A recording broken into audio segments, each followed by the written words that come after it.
Okay, can everybody hear me?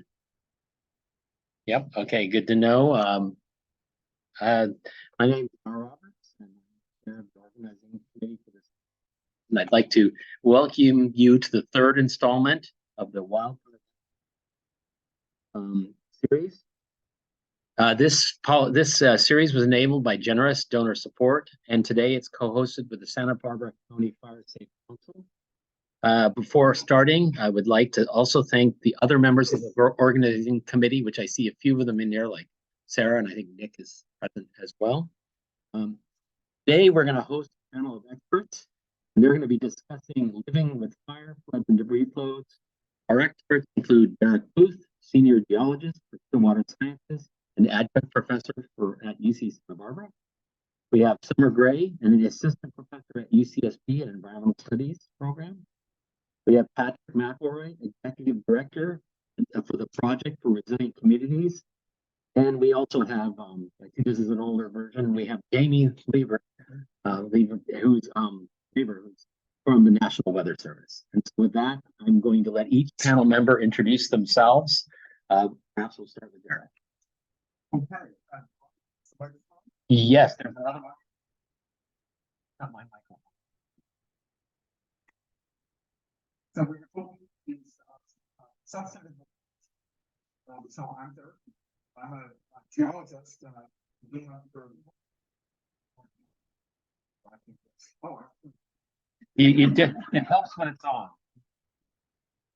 How's that? Yeah. Why don't I hear?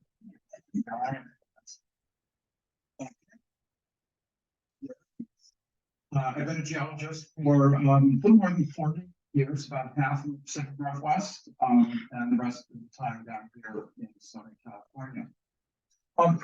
What I wanted to use these few minutes for is to warn you that geologists speak something of a different language from the rest of you.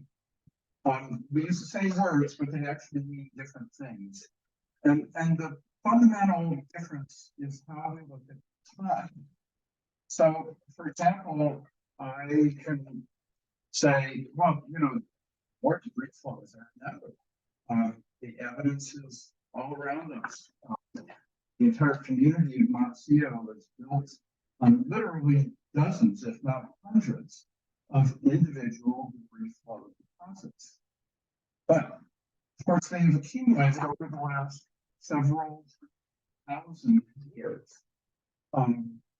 And so it doesn't necessarily mean that what's happening tomorrow, next year, or even 10 years from now. And it's important to recognize, I think, the difference between the way a geologist talks about time, which often makes its way into newspapers, and the way the rest of us experience time.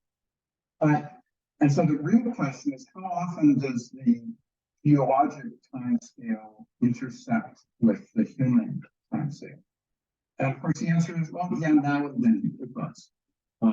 And 2019 was a good example of that.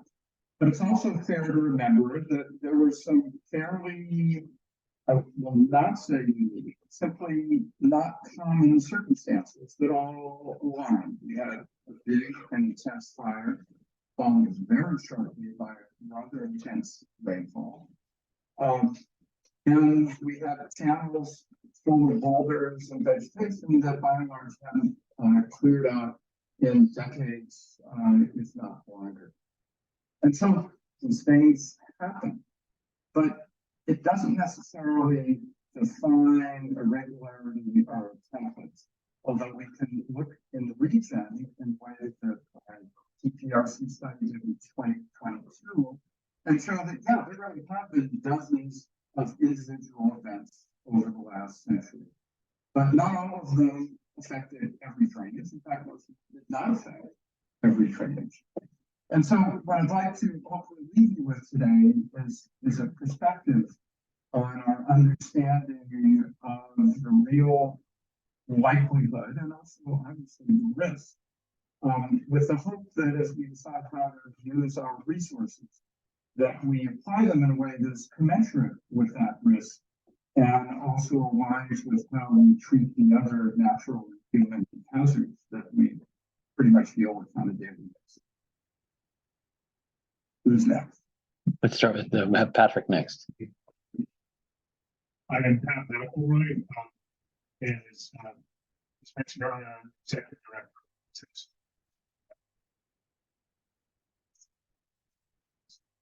Before that, I was with the Santa Barbara City Fire Department for 37 years and retired as chief in 2018, a couple months after the debris flow. I planned to retire before the debris flow, so it wasn't the cause of the retirement. But what our group, it was a group of citizens got together and approached me about now that this thing has happened here, what can we do as citizens? And so we did some research and built kind of a team, and then engaged in a project with the Santa Barbara, alongside Santa Barbara County. We had to get permits from Santa Barbara County to put in some debris flow mitigation nets in 3 of the canyons that were impacted by the debris flow. Those nets are scheduled at this time to come out before the rainy season starts, which would be November. I think it's technically first week of November. Am I right on that? Yeah. General. After all these years of drought, I don't know when the rainy season really comes and goes. But anyway, it's been a real interesting journey.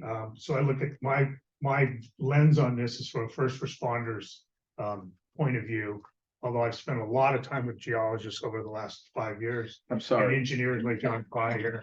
And I'm learning more about that. It was really interesting yesterday. GeoBrood, the company who built our nets that are based in Zurich, having their conference here this year because of the storms that happened this year.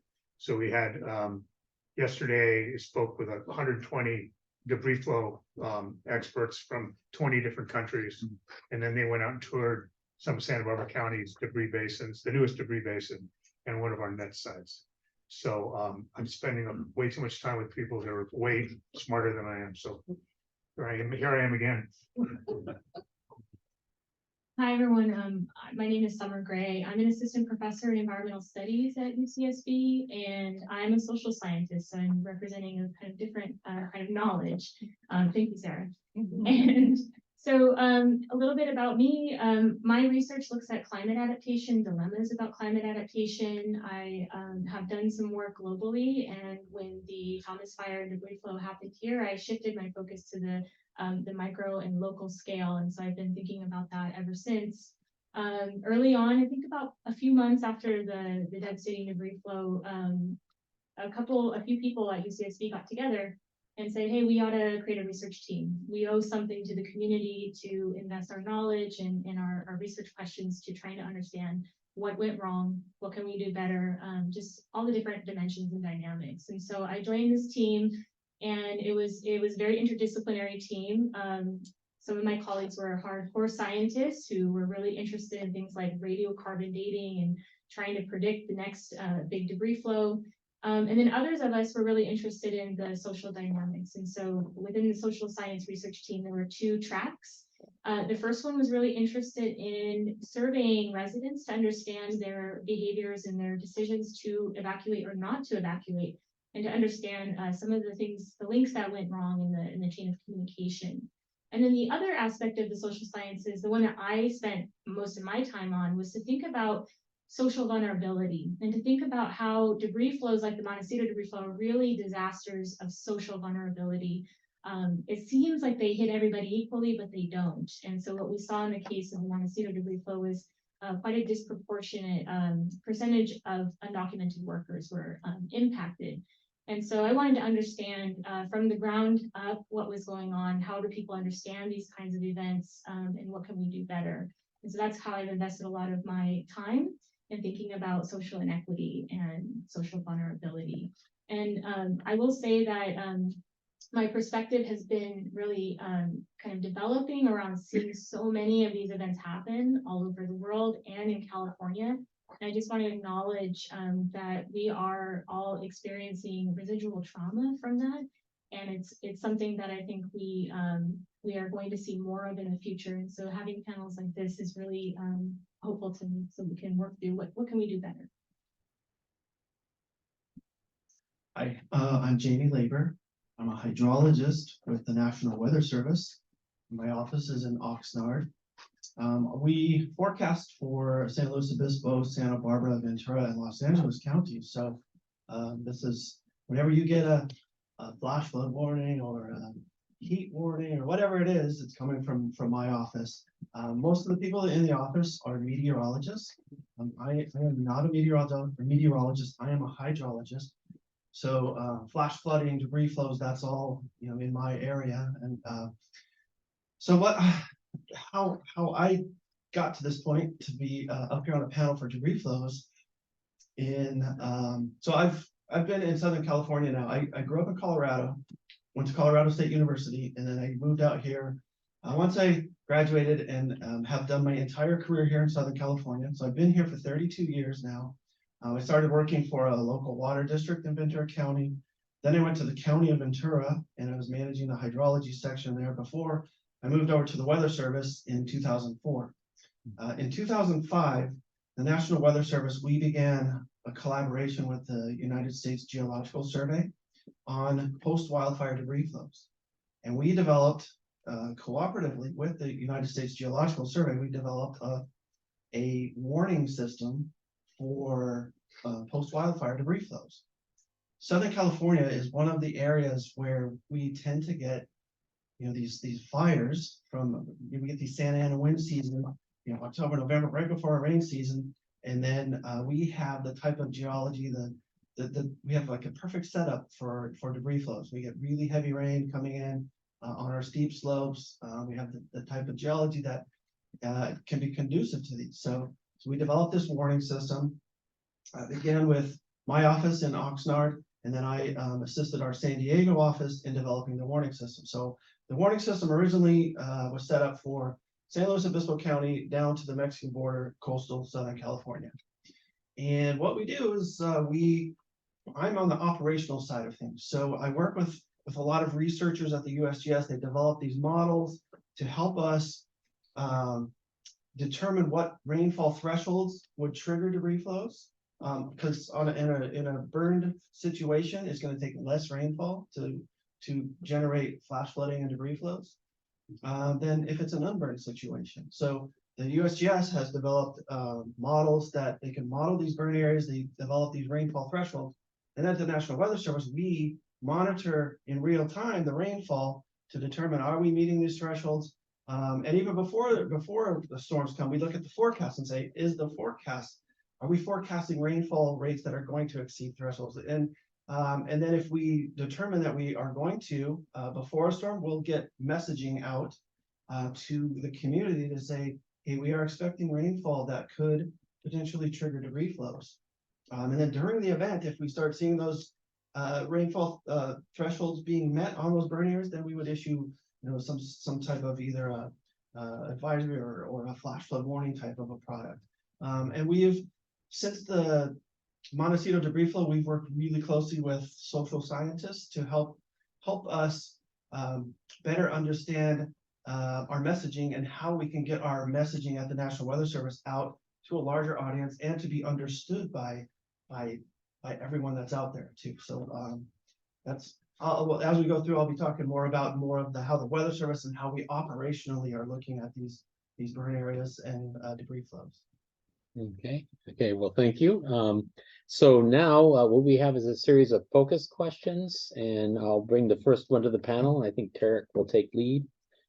How long, for example, years or months, is the risk of a debris flow or flood elevated following a wildfire?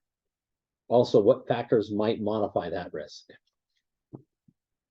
So the short answer, of course, is it depends.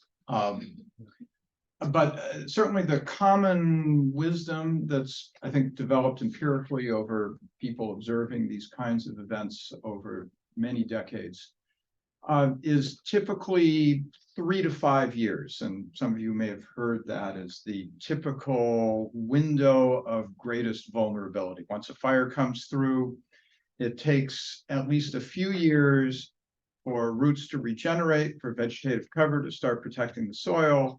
And within maybe 5 years or so, the presumption is that the root mass is well enough developed and the canopy is sufficiently closed that the risk is not materially higher than under any circumstance where an intense rainstorm might fall on a steep slope.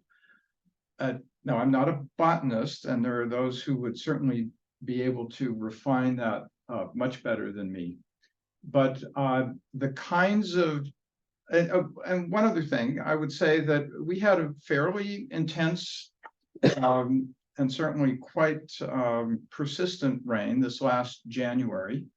That was 4 years, 5 years, 5 years after the debris flow. And there was a lot of water. There was a lot of muddy water, some of which spilled out of some channels, but there were no significant debris flows. And so one more data point that says, yeah, 5 years probably in this environment, at least for the kind of vegetation we have here, the kind of slopes, I would say the amount of rainfall, but actually the preceding several years, we had almost no rainfall.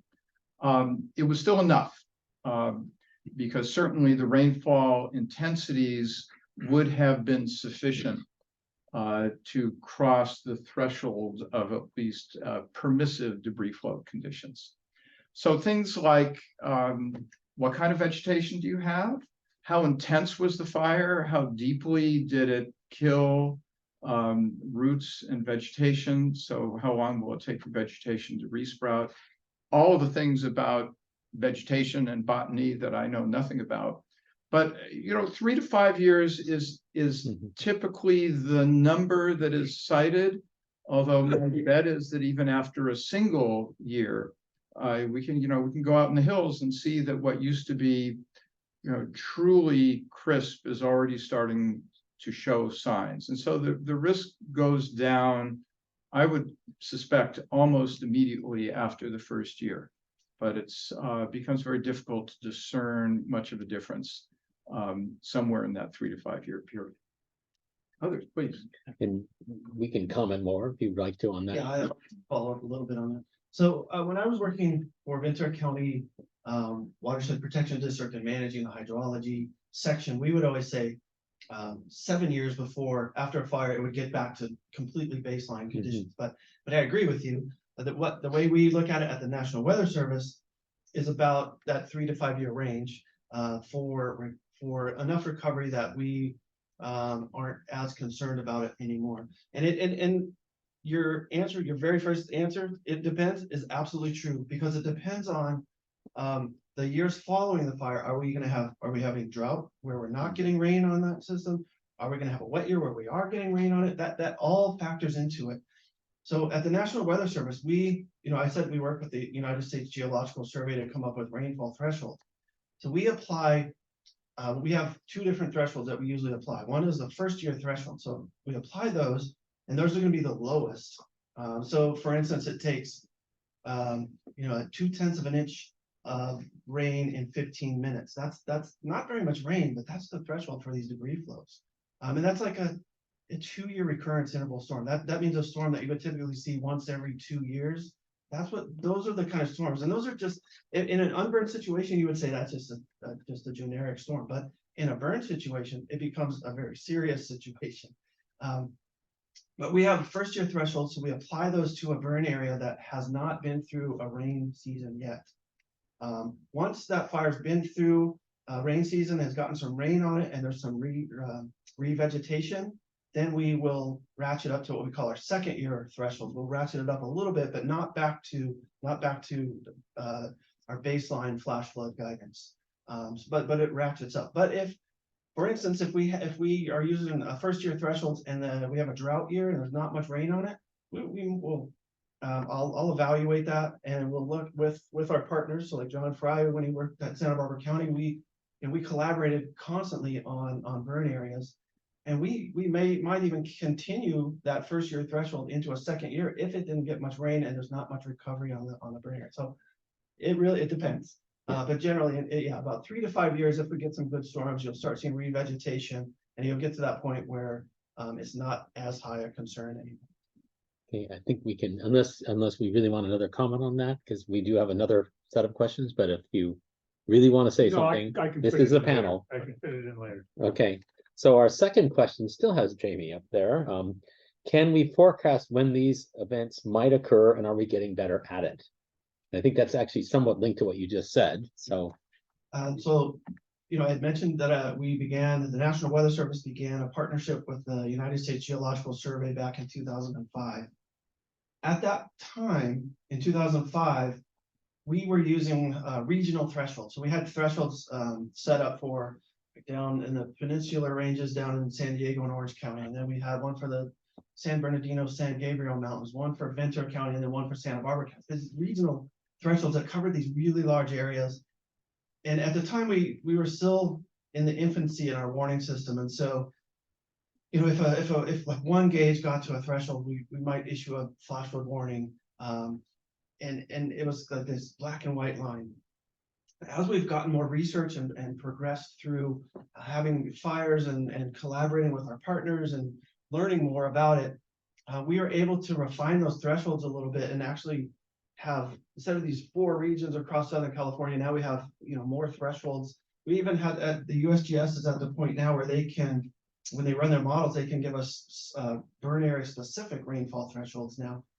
And when we first started, the model was not, the USGS model wasn't giving you a lot of information about the burn area. We would apply the threshold to the entire burn area, and we would work with our partners, and we would try to identify areas at risk. But in general, if we were going to issue a flash flood warning, we would just cover the whole burn area.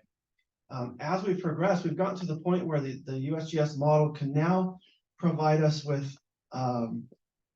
these areas that are more vulnerable or more at risk than others based on the steepness of slope and the type of soil. So we can look at a burn area and we can go watershed by watershed and say, well, this watershed is not quite as vulnerable as this one. This one's really vulnerable. And we can really tighten up the areas that we're looking at within a burn area. And now we could be more specific with our flash flood warning. So instead of doing, you know, the Thomas burn area was a huge burn area. So instead of issuing a flash flood warning for the entire Thomas burn area, now we can go to just certain areas of the burn area based on where the rainfall is, where we know that there's really vulnerable areas, and we can target areas more so than just blanketing like we used to. So definitely we are getting better. Every year the science and the research helps us get better. We work with our partners. We get lots of feedback that helps us get better. So we you know, definitely are getting better at what we're doing with this warning system. Yeah, I think we can add more into that one. I think Pat Yeah. really wants to speak, Yeah. so let's make sure Yeah. Pat gets to speak. What I want to recognize from, like I said, from the fire perspective, first responder perspective, is the great leaps that have happened lately between the academic community, people like the Weather Service, the impact on groups in our populations that are impacted greater than others, and we're learning so much more. And like you were just saying, what we're learning is helping us, and the relationships that we're building with other agencies are really important. That it isn't just a public safety response; it's a whole community, whole government response. And now we're bringing in academics and science related research, and that's critically important to us. One of the things that happened right after the debris flow, the fire and the debris flow, was people anticipating the question of when is this going to happen again? And so you heard things like, well, 500 years, 1,000 years, 1,500 years. And you mentioned, Derek mentioned this, we had a study done under our 501c3 by 2 geologists, J. David Rogers and Larry Garola, that looked at the Santa Barbara County and what could they, you know, what's the history of floods, debris laden floods, and then debris flows, because those are the 3 things that I really learned about, is that there's different variations, and debris flow being the worst. And the incidents that they found from 1820 until 2018, and now we can add 2023 into it, was there have been 41 events since 1820 in Santa Barbara County, 36 debris flows, and debris-laden floods on the south coast of Santa Barbara County, 36 in the 20th century. And 69% of those were post-fire. So this is a lot of information that we didn't have in the type of detail we have now. And if you want to see this report, it's on our website, which is tprcsb.org. But it's a really interesting study, and they're continuing on right now with this one focused on the whole problem, and then particularly on Montecito Creek, which is hot springs and cold springs drainages become Montecito Creek. But he's doing another one now in San Ysidro and another one following on Romero. So, but it's really good information, and it wasn't here a few years ago. And so the help we're getting from, it's a variety of sources that are getting us better prepared to respond as a community. And we didn't do that before, and shame on us. And but we are doing it now. Okay, do we want any other comment, or do we want to move on to the next question? I'm hearing silence, that means next question. So, and of course, this one has Pat taking lead. What strategies might we apply locally to reduce risk of debris flows when heavy rains fall on fire scars following a recent fire? Unfortunately, I don't think there's anything we can do to lower the risk of debris flows, especially post fire. It's something we should get better at predicting, but I don't think we're not going to stop a debris flow. I mean, the county does a really good job with their debris basin system and flood control system, and we experimented with a new type of debris retention system to supplement that. But in terms of preventing them, I don't think that's something we can do. I think what we have to do, and I'm going to throw Sarah Anderson out here now, is her theory of disaster salience. I think is really important, because and as she posits, that right after disaster, your awareness is really acute, really high, and your danger is probably a lot lower than it was, pre-disaster. But as you move through time, your memory of that event fades, so your salience fades, and your danger is increasing, especially in terms of wildfire. So it's really important that we educate the public and we talk about it clearly and talk about it in language that people can understand, because the problem that we are going to have is we can prepare, and I think a lot of preparation before the 1/9 debris flow, particularly by Montecito Fire and the local incident management team, was really critical. Had they not placed a lot of equipment and pre-placed a lot of equipment, helicopters, high-profile rescue vehicles, swift water teams. I was out there within a couple hours the first morning, and my take was, I took a call from Chief Taylor from Montecito, and he said, "Well, what do you think? What do you think it is?" I said, "I think we've got hundreds of people dead. There's no way that many people survived this." And they luckily had, because of the equipment that had been pre-placed, they were able to access people rather quickly. So preparation and educating the public and having them trust you when you say it's time to get out, it's time to evacuate. And this community is really fire-wise. So when we do a fire evacuation, people comply, but you can see a fire.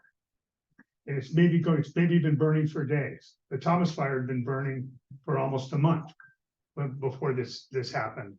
And I ran into somebody the night before the debris flow in Vaughn's in Montecito, and he was talking about how great you did on fire and all this stuff. And I'm saying, well, I'm more worried about what's about to happen, because nobody's going to see it. Mm-hmm. And nobody's aware of this. Nobody's experienced it before, or very few people have. And he was killed the next morning. And so I think knowing this stuff and educating the people and letting people know that we have reliable partners at the Weather Service, we have reliable partners in flood control, we have reliable partners in law enforcement, and we're all delivering the same message that it's time to go. I think that's the best we can do at this point. Of course, at the policy level, people like Santa Barbara, County Flood Control, they need to be funded vigorously, even when nothing's going on, because that's when the work's going to get done. Post-its and it becomes top of mind for everybody, but we have to do all this stuff when nothing's going on. Do we have more comments on this question? No, well, no, we moved on then. Okay, so, I'll add one more. okay. Let me just add one more, just from the perspective of geologic hazards. Depending on the hazard, and I think this is a good example, there is actually only so much you can do to stop it. I used to work in a local government planning department up north. And I would say there was a recognition, sometimes rather difficult to implement, that sometimes you just need to have people stay out of the way of these things. Debris flow tracks, at least in part, are fairly well defined. And yet any of us can drive along some of the mountain roads up here and see houses literally being rebuilt on the deposits of the 2018 debris flow. As a geologist, I'm just mortified, I'm horrified. And it's only going to make the job of county flood and first responders that much more difficult. When people either knowingly or not put themselves directly in harm's way, there are only so many debris basins in this world that can actually save them from their own actions. And I again, from working in county government, I know how difficult it is to preclude development on a privately held piece of property. But on the other hand, we're not willing, nor should we be willing, to let them suffer the fate of their own ignorance. It's kind of a conundrum. Okay, I think we're ready for the next one, which again moves to Pat. What might agencies do to better communicate risk due to these hazards? I kind of touched on this already, but I think that working, like I said, working with the Weather Service to define where the evacuations are going to be is critically important. And we had kind of a failure on that in 2018. We had the way evacuations work is this: we get a recommendation for weather-related events. Anyway, we get a recommendation from the National Weather Service and Oxnard. If it's a weather prediction, we start building confidence the closer we get to it. So if you're going to pull an evacuation, you want to do it when you have high confidence that the forecast is turning out. When you were looking at it 5 days ago, is it still showing that way? Is it moved out of our area? Is it still consistent? And at that point, a decision has to be made, and it's a group decision. So there's a number of people in a room from a number of disciplines in government that are deciding it. And then at the end of the day, the final call is drawn up by fire agencies, and then it's enforced by the sheriff. It's enforced by law enforcement, wherever we are.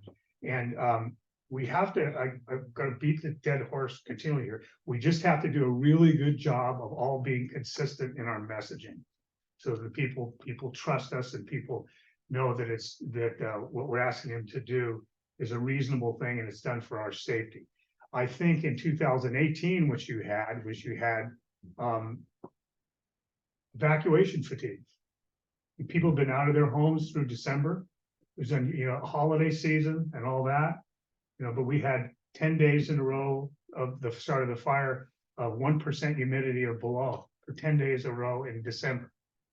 That's why the fire being in December, that's why we had so many firefighters. We had over 8,000 firefighters. It's the largest assemblage of firefighters ever in this area. And we had days to protect for it. But by the time they were put back in their homes, I think on Christmas Eve or December 23rd or 24th, and then you ask them again to leave on December 8th. And a lot of people just didn't leave it. And then by that time, also the evacuation area had shrunk. And that was part of that decision-making process. And it didn't reflect how we would do it now. And that's, if we look how the evacuation was done in January in Montecito, it wasn't this piecemeal thing where it wasn't like north of 192, west of here, east of here, south of here. It was everybody goes. Everybody goes from, I forget what it was, Toro Canyon to Sycamore Canyon. Yeah. And to the freeway, which is kind of what we wanted to do in 2018. But it just became, we're not screwing around here, everybody goes. And even with that, you don't know what your compliance rate is. So, but I think the best thing we can do is keep this thing top of mind as often as we can. We don't experience earthquakes frequently, but we train for them all the time. We don't experience a lot of disasters all the time, but we prepare for them all the time. And we have to keep letting the public know, and stuff like this, events like this and groups like this are key to that happening. Do we have more comments on that? Yeah. Yeah, I'd like to add a couple of things. So I don't know if I mentioned it before, but part of my research was to talk to people who were impacted by this event, and in a very open way. So we had some questions, but we really wanted to hear what was rising to the top of people's concerns. And this is back in 2018. And so a couple of things about communication I want to bring up is that I think that we need warning systems that really focus on the impacts of these things and not just on the likelihood. So a lot of people that we talked to had no idea what a debris flow was. It's still kind of called a mudslide. And so there's some confusion about what that is. And the respondents that I talked to said, even after the fact, we need reference to the mud. You know, people remember what it smells like. They remember what it looks like and feels like and how heavy it is. So that sort of sensory aspect of what that is that's in their homes, threatening their lives, is really important. So one of the things we can do is to better communicate the risk is to communicate the impact. So this can get into your home. It can sweep things away. It can carry these boulders, all those kinds of things. And that was not present. So I think people respond better to hearing what those impacts are and what it means specifically for them. The other thing is that we need emergency warning systems that account for multi-hazard events, so cascading scenarios. So people often, we kind of think in boxes and we think about wildfire as separate from flood, but we need to be combining these things. And I think that that might have had some impact on the evacuation fatigue if people recognize that this was part of the same sequence of events. It was a cascading thing because people were really not aware. And I'll also add a couple of things from the interviews that I think really stress the point that you were raising about safety. We talked to people who had no idea that it was unsafe to leave their home the morning after this debris flow. And so we talked to a couple that was actually stranded and had to be rescued in the mud because they wanted to take a look around, as most people would when something like this has happened. And so how can we avoid these things? We need impact-based warnings about like what it is, what it feels like, what it looks like, and also recognizing the interconnection of all of these facets. So we need to talk about fire and flood at the same time. I think that we are heading in that direction and making good progress, but those are a couple of things. I think we're ready to move on to the final question, which is going to be handled mostly by Summer. So what might individuals and communities do to reduce risk from fire and flood? So this is a tough question because I think that I'm on the same page as you, Pat. There's not much that we can do to prevent a debris flow from happening. I think that individual risk is really a complicated question, but I will echo some of the things that I saw on the USGS website that gives people some ideas for what they can do. And the first one is that they advise people to build retaining walls. And I want to talk about that for a second. In the interviews we did with people, there was this sort of rush to build walls to protect individual property without consideration of what that might do for their neighbors. And people who were on the receiving end of this were very unhappy with this, understandably.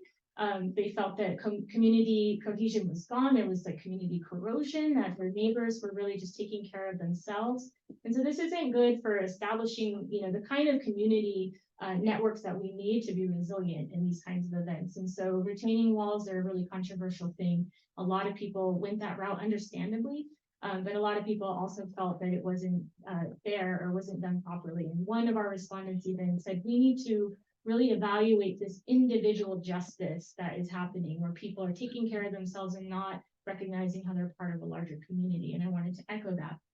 The other thing that I think is a good idea, also at the USGS website, is to learn about the emergency response and evacuation plans of your area. So don't wait for the communication to come from the top down, but you can do the work ahead of time. That some of the people we talked to who knew to evacuate already had done their own sort of calculation of their property and its risk. Now, some people stayed behind because they felt fairly confident that it was not in harm's way and they were maybe half right.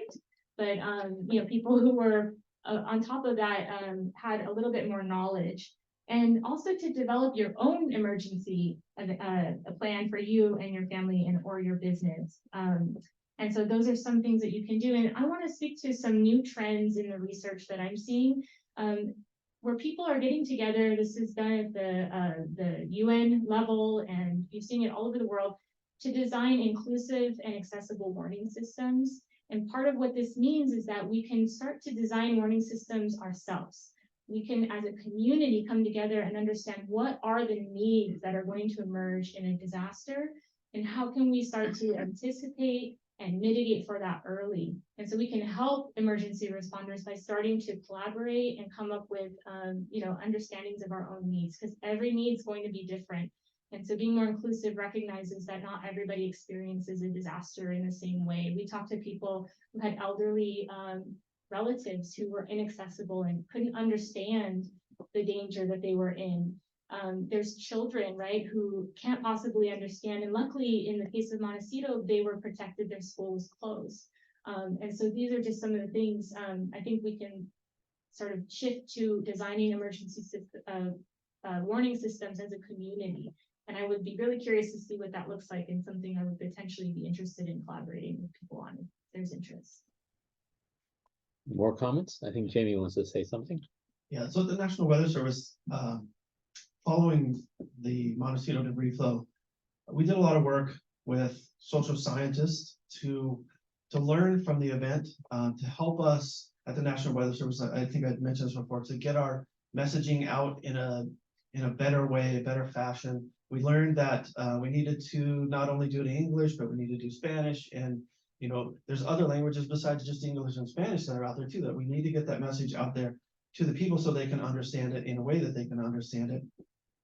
We also, like me personally, I've developed some homeowner guides for post-wildfire debris flows. Whenever there's a burn area in the area, I'll work with the Forest Service BEAR team, Burned Area Emergency Response Team. They come in after the fire has burned, and they're doing an assessment of the burn area and the values at risk. I'll work with the BEAR team, and then on the state side, there's what's called the WERT team, Watershed Emergency Response Teams. So they come in and they're evaluating values at risk. So I'll work with them.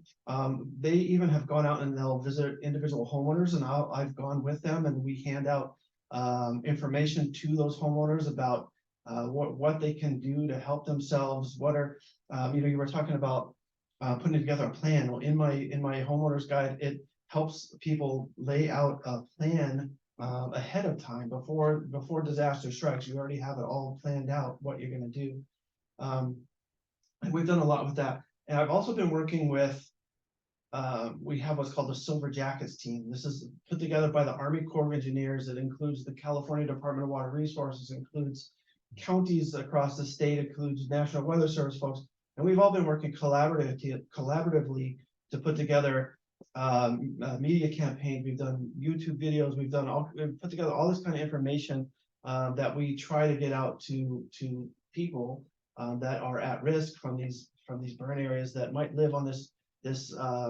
you know, urban interface between where they're at really high risk for debris flows post wildfire. You know, we try to get that information out. We've also been doing flood weeks, like flood preparedness weeks, where we will actually even target one of those days during the week for post wildfire debris flow. All this information that we've been putting together on all these teams, we you know, we flood social media, and we just try to get the information out during these preparedness weeks on that kind of stuff too. Okay.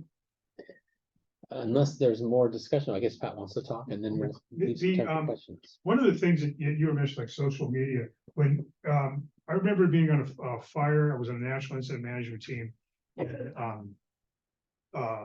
Sun Valley, Idaho, and then I brought that experience back to Santa Barbara. But for like the Forest Service, and I'm not sure about CAL FIRE, they weren't allowed to use social media. And because they weren't on it, random bloggers and people were telling the story, and they weren't accurate because we weren't out there in that marketplace, in that public square talking about it. So it took a while. It was so restricted. You had to get it.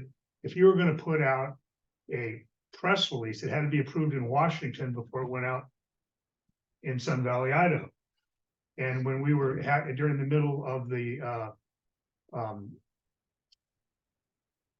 Hazazita fire, we were getting all this blogging going on that, okay, that it's hitting the fire's hitting the mission, it's hitting the Natural History Museum, it's hitting Marymount School. And I was sitting there going, that just sounds like crap to me. And so I got in my car and was driving, and it never had crossed 192. But that was what was out there, and that's what people were hearing, and people were freaking out. And it's not because it's because we weren't out there with an authoritative message. And so that's what convinced a lot of local agencies to start Facebook or Twitter or Instagram or whatever. Now, most departments are probably on all of those things now, because you have people start following you.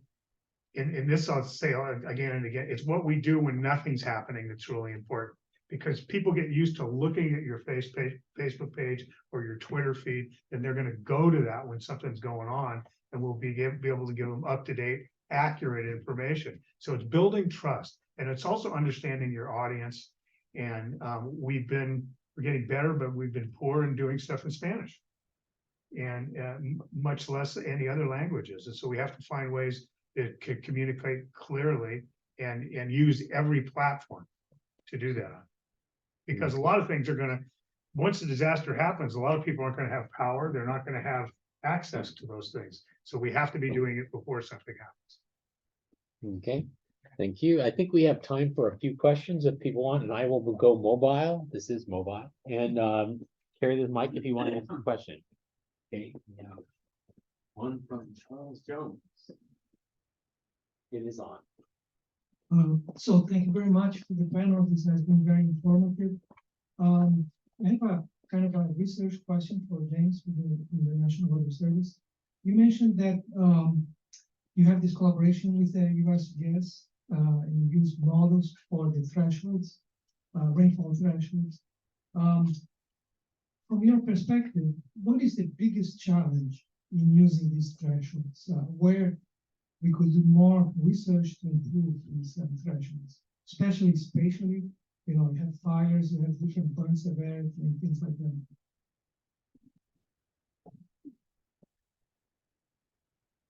So early on, one of our big issues, I will say in Southern California, we actually have a pretty good rainfall network. The counties, our 4 counties that I deal with, San Luis Obispo County, Santa Barbara, Ventura, and Los Angeles, actually have pretty good rain gauge networks out there. And we have what here locally what's called alert networks. They have tipping buckets, and they transmit every time the tipping bucket tips. So we actually get the information relatively quickly. One of the things that internally at the Weather Service, when we first started, so I had talked about, we have these thresholds. So we're looking at rainfall over like how much rainfall is falling in 5 minutes, how much is in 10 minutes, how much is in 15 minutes, how much is 30 minutes, how much in 1 hour. Our systems at the Weather Service early on, it was hard for us to, we could really quickly bounce between like 30-minute rainfall, 1 hour rainfall, and time intervals longer, but those short durations, 5 minute, 10 minute, 15 minute, our systems weren't really set up to really monitor that really well. So that's one of the things that was a gap, and we've developed some new technologies and new systems that have helped us to monitor those rainfalls. The Montecito debris flow on the Thomas Burn area, it was the 5 minute and the 10 minute rainfall. So debris flows are really triggered by high intensity, short duration rainfall. And generally we've been seeing that it's rainfall that's an hour or less. And in Montecito, it was a really narrow band of really intense rainfall that went through the area. And we were seeing like rainfall recurrence intervals of 5 and 10 minute rainfall that were just off the charts. It was the amount of rain that fell in like 5 and 10 minutes that triggered that debris flow. Fortunately, like I said, we were limited early on being able to monitor that, but we developed some systems, and Ventura County developed some webpage that really helped us monitor that too, to really monitor those short durations of rainfall. And that's been a super beneficial thing for us at the Weather Service. I think we could use even more rain gauges though. Like I said, we have a pretty good network, but there's still always going to be those areas where you don't have oh, I wish we had a rain gauge right there. But I mentioned we work with the BEAR teams and the work teams. One of the things that they help identify when they're doing an assessment of the burn areas, they'll identify that, hey, we could really use a rain gauge here or a rain gauge here, and that their reports go to Congress, and sometimes they'll actually get funding, and we can get funding for gauges that we could put in those areas that were identified that really need them.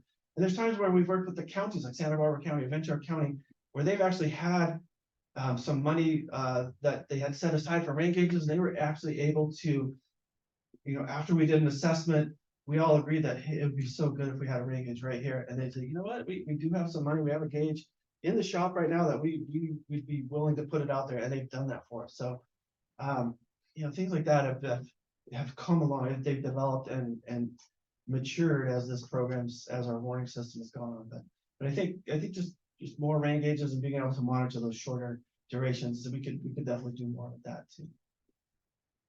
Okay.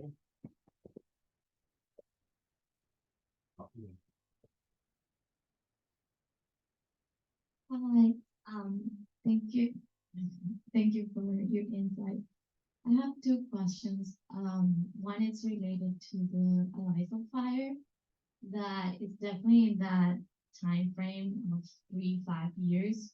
And we had rainfall in January and December, but we haven't heard anything about debris flows. And I want to hear your comments about that. Is it related to the vegetation, to the recovery, the burn severity? What's your opinion about that?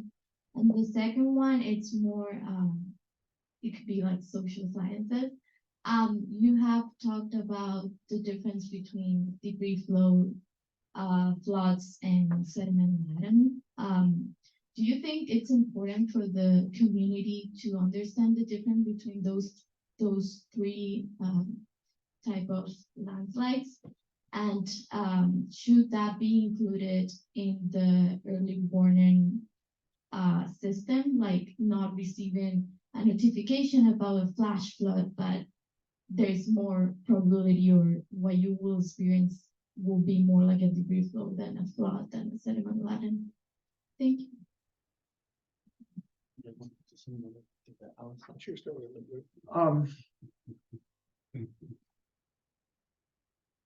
I'm afraid I don't know much about the details of the Alisol fire, but the kinds of things that could affect that, in addition to simply the time and also the burn severity, I don't recall thinking that the vegetation was all that different. The geology can be different. Part of what made the Montecito debris flows so, not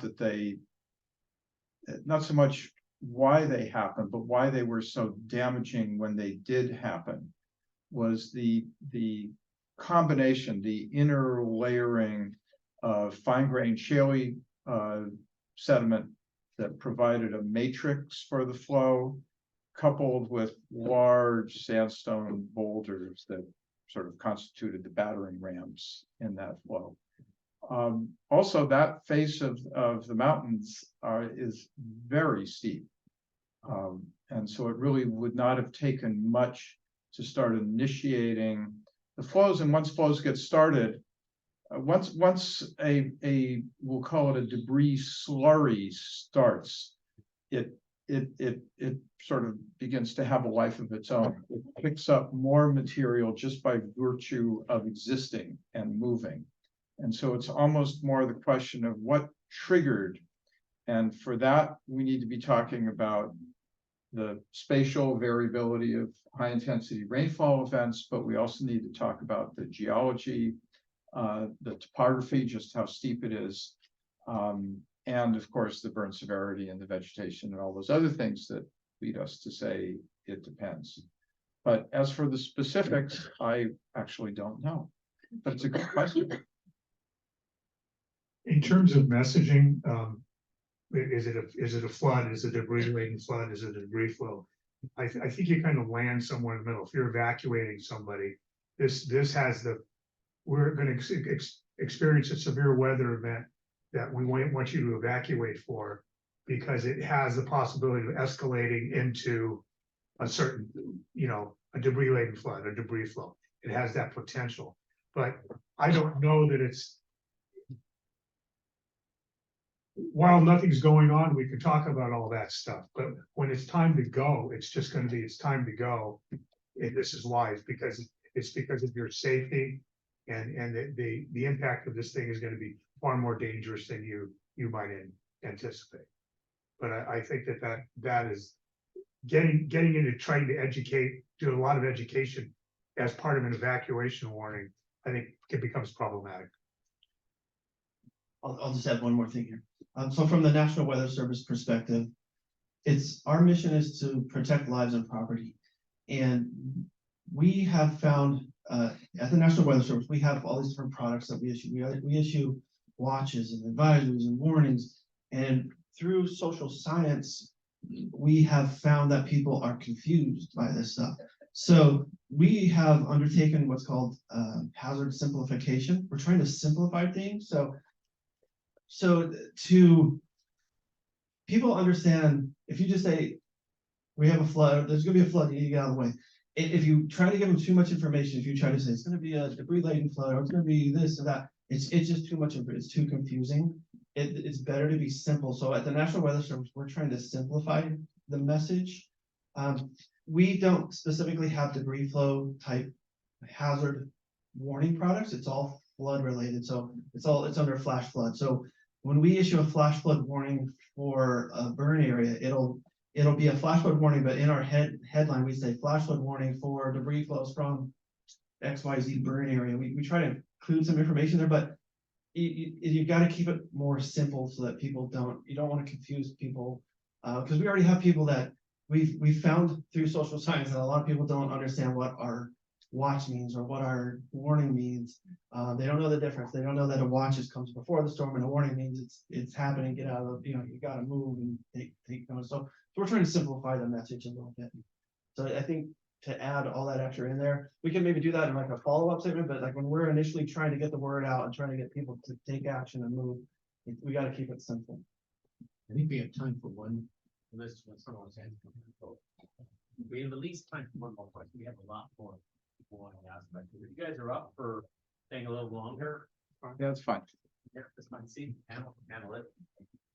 I just had a question about in the long range changing climate and the beginning predictions that this year, LA Times front page, everything was about how it was going to be another intensely dry year. And we just came off that 7-year historic drought and fires, and then these atmospheric rivers that are coming more frequently and seem to be unpredictable until they're just like right on us. And so with the longer range picture, just question about, are we going to keep having these? Is this the new norm? Do we have any idea? Does El Nino, La Nina mean anything anymore? Just how do we plan forward for these big events? So at the National Weather Service, myself and our warning coordination meteorologist before the winter season, we'll usually go out and we do partner meetings and we're trying to get the information out. And one of the things we do talk about is the ENSO cycle. So is this La Nina, is it El Nino? And those are long range forecasts. So at my office, I work at a weather forecast office in Oxnard. Our forecast is really for the next 7 to 10 days. Anything beyond that is climatology. So when we're looking at El Nino, La Nina, you're looking at sea surface temperatures, and you're really basing. So you can get the temperatures of the ocean. So you can say it's cooler than normal, or it's in a La Nina phase, or it's warmer than normal, it's in an El Nino phase. But the impact of what an El Nino brings is more based on climatology. So you look at his history of when you've had those El Ninos, and we break La Ninas and El Ninos into is it weak, is it moderate, or is it strong? And then you statistically look at where all those different scenarios fell and what the season presented itself with. But the history we have of those is like 1950 to present, so it's a really small data set, and statistically, is that statistically significant? Probably not. It's such a small little data set. So when me and Eric are going out there, we try to base it off of what the Climate Prediction Center is saying. They're saying, okay, it's going to be a La Nina, and then we generally say, well, so under La Ninas, here's the different scenarios we've had. We think it's leaning more towards going to be drier than normal, or if it's El Nino, if it's a strong El Nino, most of the cases except one in that subset have been wetter than normal. But you base it on like history and climatology, so there's still a lot of wishy-washy when you're trying to do that. This year we had three La Nina. The last 3 winters have been La Nina in back to back to back. This winter we were in La Nina, so it was cooler than normal, but it was starting to trend during the winter into a neutral phase. And under neutrals, it's like a shotgun. It could be dry, normal, wet. So I think we were getting into this transition phase, and that's what opened up the storm dry thing. But it's really hard when we're trying to do that again. You're just basing it on climatology and what's happening in this little short data set that you have. So that's the best answer I can give you. Thanks, everyone. Great panel. I want to go back to the last formal question, which was about, I think there were some answers about social media and information updates during instance. And I think we've seen recently people really crave constant information. And so we've seen the rise of the scanner, people who tweet out scanner traffic, or even people who are tuned into the public safety repeaters directly listening to traffic. And I do it myself. So I'm not, I'm to blame too, but should the official agencies try to compete with that, or should they try to, how do you imagine dealing with this desire for constant information, constant updates, and the fact that they are going to get out there whether they're accurate or not?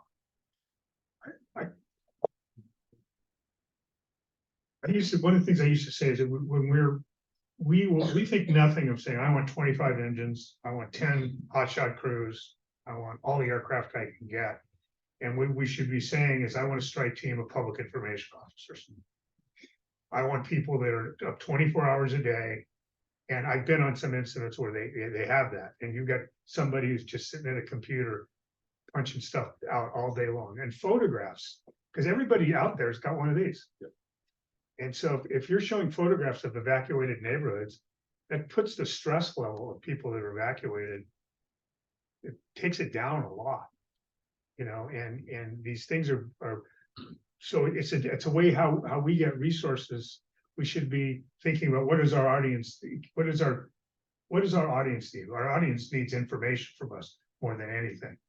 They know that we're out there doing what we're doing, but we have to tell them how it's going, what's going on, how it's impacting their neighborhood, their city, their town. But it's happening in these explosive environments, because it wasn't until, I don't know, 5 or 6 years ago that you started hearing things like acres per second.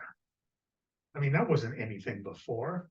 And now, but you're getting these fires where you're burning 100,000 acres a day.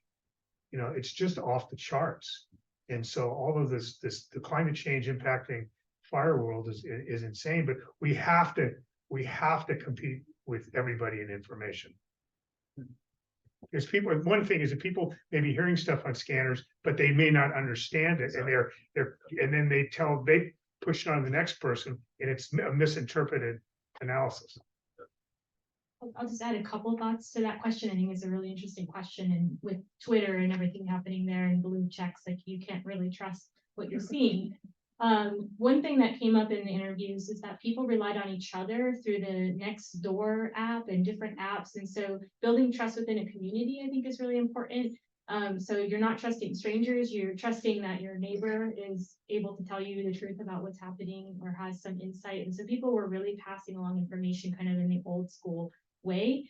Of course, you had to have a phone, and one person, like she said, what saved her life was this lanyard that her phone was on. It managed to keep her phone with her during the tragedy. And so I think just building those relationships in the community level and trusting your neighbors is really important too.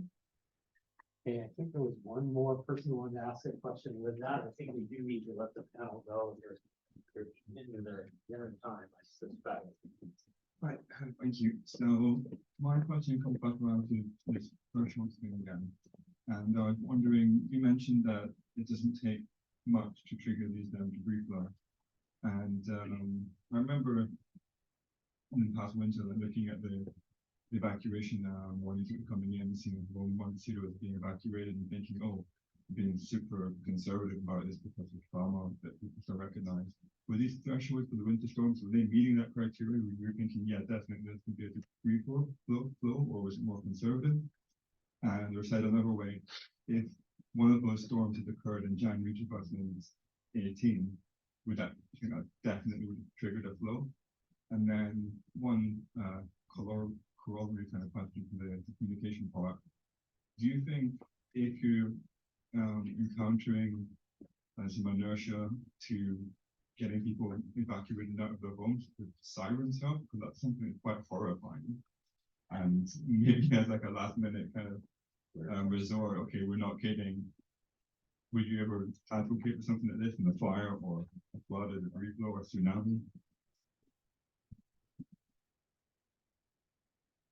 So the winter storms, the storms we had this winter, we did have some. So the Thomas Fire. Let me back up and say the Thomas Fire. It had been to the point where it had gone through several winters, and there had been some recovery on it. So we actually weren't applying those really low thresholds this winter to the Thomas. The rainfall intensities that we saw this winter, we had some fairly intense storms. But nothing like what we had in January 9th, 2018. Those 5-minute and 10-minute rainfall intensities that we had during that storm were like 500 to 1,000 year recurrence interval, something that is really, really rare, and it was extreme rainfall. We didn't see those kind of intensities this winter. This winter we saw intensities that were half an inch to an inch an hour, just hour after hour after hour. So instead of getting the really high intensity short duration rainfall, we were just getting rainfall that was just accumulating a lot of water that ended up flooding. If we would have had these kind of storms on the Thomas in 2018, it would have reached threshold. We probably would have issued flash flood warnings for debris flow. Would it have been like 2018? I don't know. But again, in January 9th, 2018, it was, those 5-minute, 10-minute interval intensities were just really extreme, and we didn't see those kind of extreme intensities this year. Okay, well, with that, I think we should let our panel go. Let's give everybody a great hand for a good panel. Our next one, please. And thank you for coming. And there's probably still food out there. I don't know. Nope, food's gone. Sorry. That was my dinner. I went and visited all the rooms. Oh, you did? Yeah. Yeah, just today. Yeah. Goodbye.